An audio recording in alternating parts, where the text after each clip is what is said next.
Hey, we are back on the back porch. Welcome to today's Acts Odyssey Devo.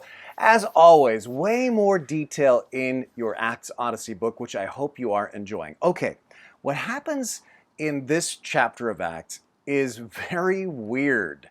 A so-called sorcerer named Simon becomes a believer in Jesus here in Acts chapter 8. And the next, Peter arrives, and Simon sees the Holy Spirit descending on people, and they're getting joy and courage and peace. And so Simon the sorcerer actually offers Simon Peter money for his secret. I mean, he's just been used to, conjurers' tricks, and he sees people's lives actually being changed, and he goes, "Hey, buddy, here's some money. How can I do this to people too? I'll pay you for the secret." And Peter severely rebukes him. Now, this story is about what I call the Simon syndrome, and a subtle form of this is still everywhere today, and that is this: people who think that spiritual success can be bought and paid for. This is such an easy trap for churches and for Christians to fall into. The key word for people with Simon syndrome is the word technique. They think they can pay to learn some technique which will bring them spiritual success. And in our technique-driven American culture, where, if you look at the magazines, success in everything from parenting to sex to art to how you wear your hair, it's all about technique. If you only know these 5 simple steps or these 15 simple steps, then you will have the technique to anything down.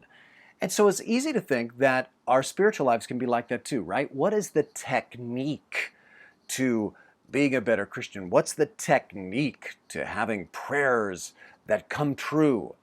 And what happens is the Christian life becomes less about God's grace and more about my effort. Another problem with this is that it complicates the Christian life so much. There's really no end to the people who will take your money in order to teach you the secret to some spiritual success. Instead, simply focus on Jesus. Focus on the gospel of grace, because that is what changes you. Just being with Jesus and focusing on the gospel. So earlier this year, I was being interviewed by KGO, the talk radio station in San Francisco, about the latest hot button political issue of the week. And they said, "What do you think about this?"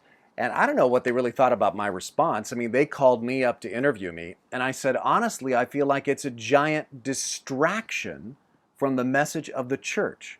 And they said, "Well, what's the message of the church?" I just said, what it's always been: God so loved the world that he sent his one and only Son, that whoever believes in him should not perish, but have everlasting life.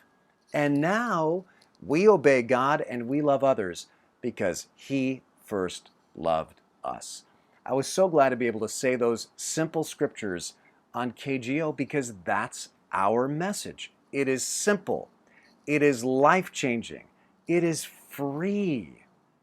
I hope you go enjoy a day full of simply focusing on Jesus. Don't get sidetracked by the latest spiritual technique that somebody might try to sell you. Stay focused on a simple and pure devotion to Jesus Christ, and have a great day.